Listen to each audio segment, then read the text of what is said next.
Sairam. Now, there is a trader. There is a trader in a small town, young, unmarried, but successful, has made enough and more wealth, created wealth. He feels now that I know that this is not everything.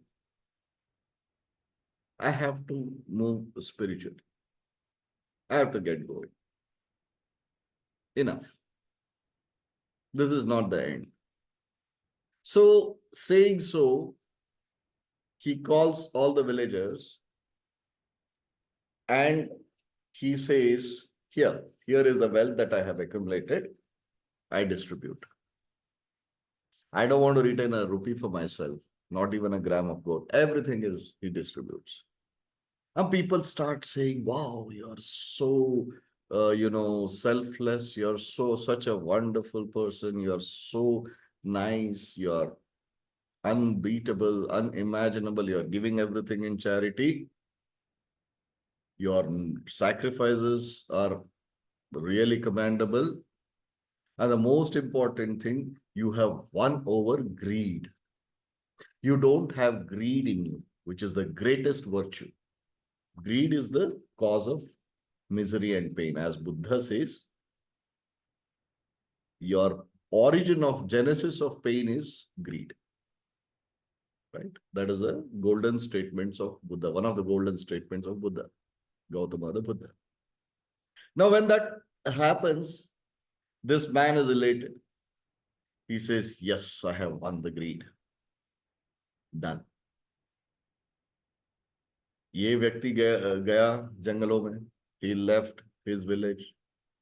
He thought he already had become an elevated soul in the eyes of his villagers because he gave away all the wealth. So he blesses everybody. He goes on search. Now he is out on search for the truth. What is true? I know I am not the body. I live in this body. What is the truth? Where is the truth? How to attain that truth? Where do I get the truth? What is the way to the truth? That is the search. So he starts moving into the jungles.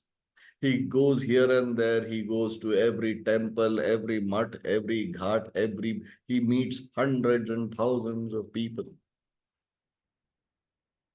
He's just not convinced. He is not getting his path. He is not getting an answer. He doesn't know what to do. He's just not convinced. He's very agitated. So he moves around and he settles down in a jungle. He's like, just resting in a jungle. When he's resting in the jungle, he just turns around. There, God is sitting under a tree. God is sitting there under a tree and he goes, hey, God, how are you?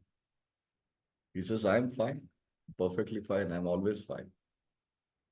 So he says, now that I have found you, can you please give me a direction? Can you tell me what is truth? Can you give me the Brahma Jnana? Can you give me the enlightenment? Can you make me the realized soul? Can you give me mukti? Can you give me moksha? You can, I know. But I just want you to, because of all my search has completed, now that I have found God, can you do this? God says, sorry, I can't. He says, what do you mean you're God? He says, yes, I know I'm God. You don't have to tell me what I am. But I can't give you what you're asking for. So he says, if not you, who? He says, if not me, there's only one who can give you. Because even when I come, God in the human form, taking birth as a human being, I also need him. I also need that concept, or also need that person, male, female, doesn't matter. Who's that? He says, Guru. Because even if God comes on earth, for him or her to leave earth without the baggage of karma phala, rana, anubandha, and everything, to nullify and close the balance sheet here and move up and above, he needs a guru. So God says, I am helpless without a guru. Even I need a guru. He says, oh, you also need a guru. Then I definitely will need a guru. If God needs a guru, who else can I? I mean, of course, I'll need a guru. So he says, can you do me one small favor? I am not able to find a guru. So if you tell me who is the guru, I will definitely go and meet. God says, there are plenty. There are thousands and lakhs of gurus across the world spread. But you can choose. He says, well, I'll tell you one thing. You straight see at a distance of a kilometer, a mile, there's one tree. He says, yes, I can see. And he says, below that, there is a guru who is sitting. Likewise, at a gap of every 1 kilometer or 1 mile, there is a tree under which there is a guru. So when you go on that path, one thing be sure, you can't come back. You can't return back. You go to the first tree, you're not happy, you go to the second tree, third tree, fourth tree, fifth tree. Along there are trees under which there is a guru sitting. Under every tree there is a guru. But you can't come back to the previous. You have to keep going. That is what is one condition. He says, okay, perfectly fine. So when he says that that is this condition which he can't come back, then this person says, thank you, God. Now I'll go in search of my guru. He comes to the first tree. He finds a very young guru sitting there and teaching few people. He sits. He spends a few days.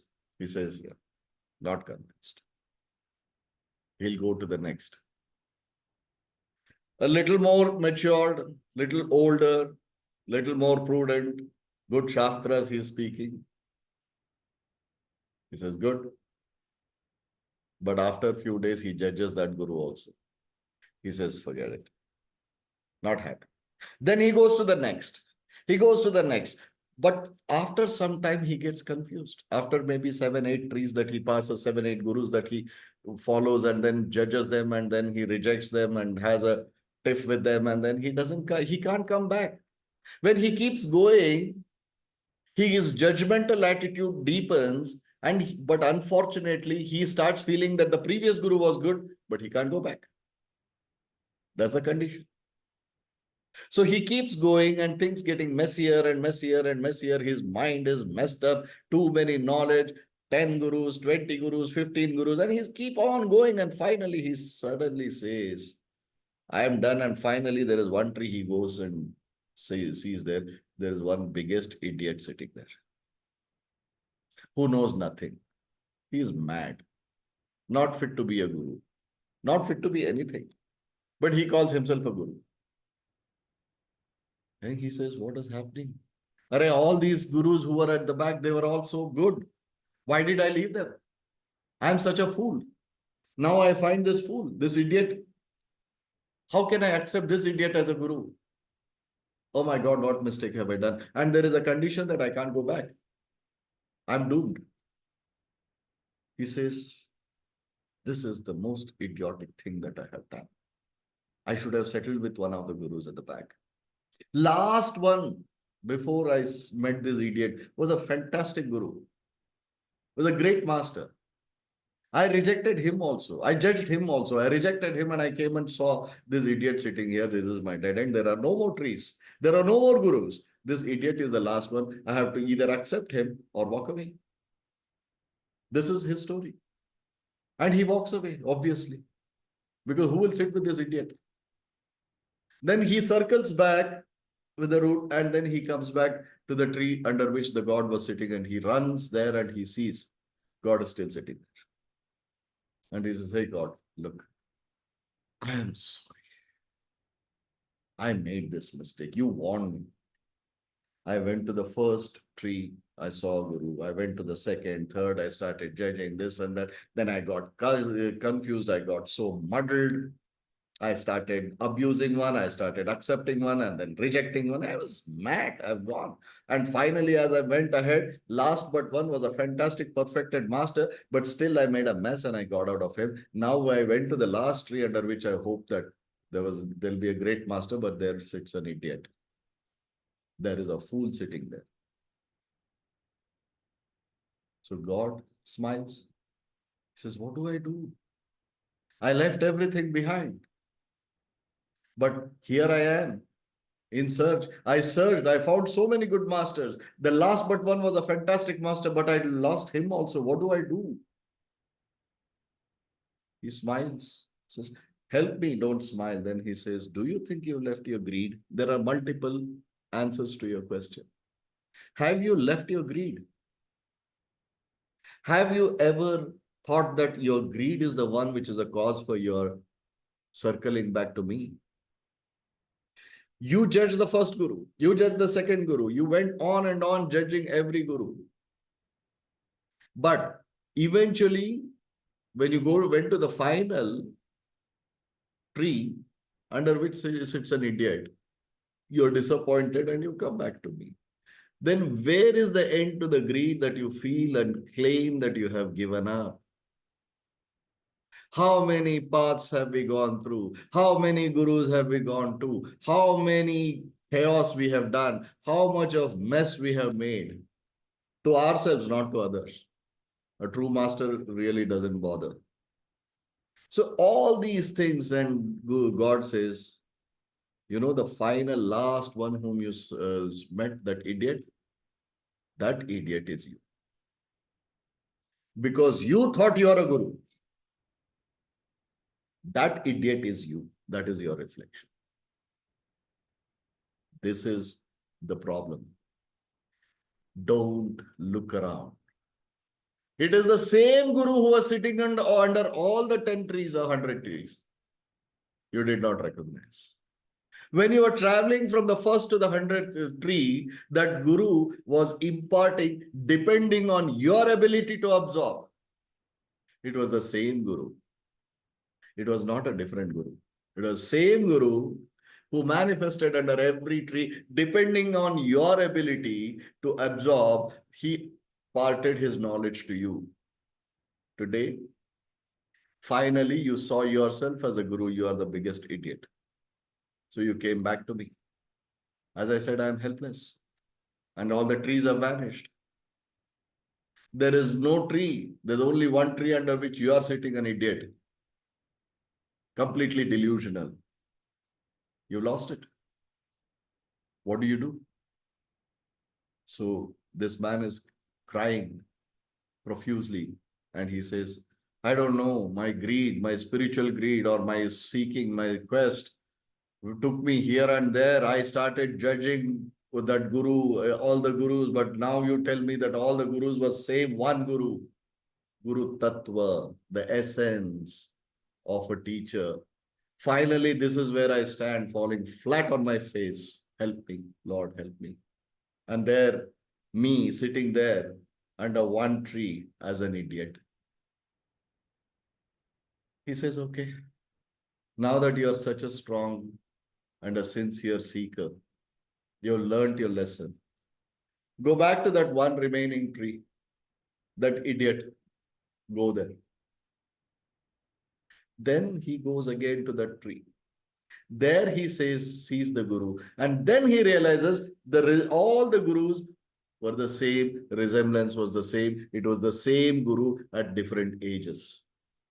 The age is not of the guru, age is of our maturity. This is what we need to understand.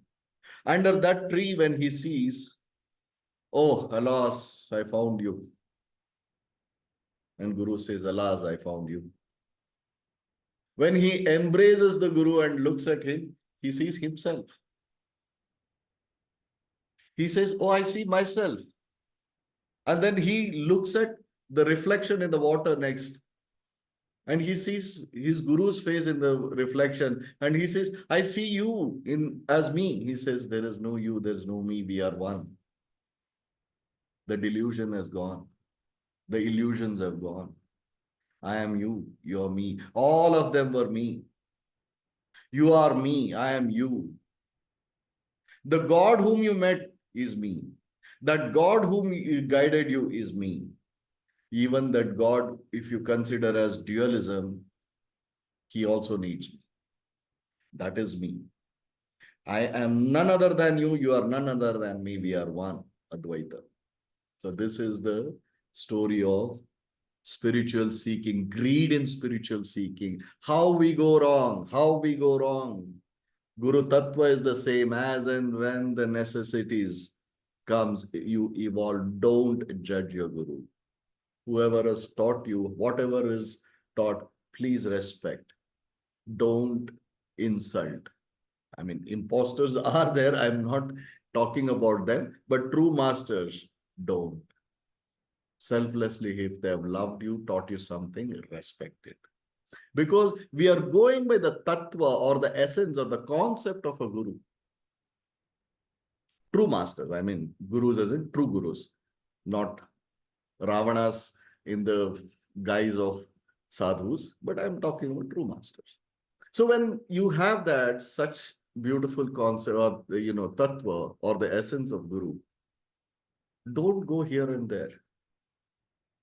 Don't lose the grip on your guru tattva. Have faith, have patience. And fortunately, we Saipanthis have found the Guru Samrat. Baba was called as Guru Samrat. Samrat is like the emperor of all the emperors. So that is what we have found. Purnavatar of Adiguru Dattatreya, Sri Sainatha. So let's stick to him. Have faith, firm faith in him. There is no more to look for. There's nothing else to search for. Our search concludes, right? So this is a story of a greedy seeker. Sai Ram.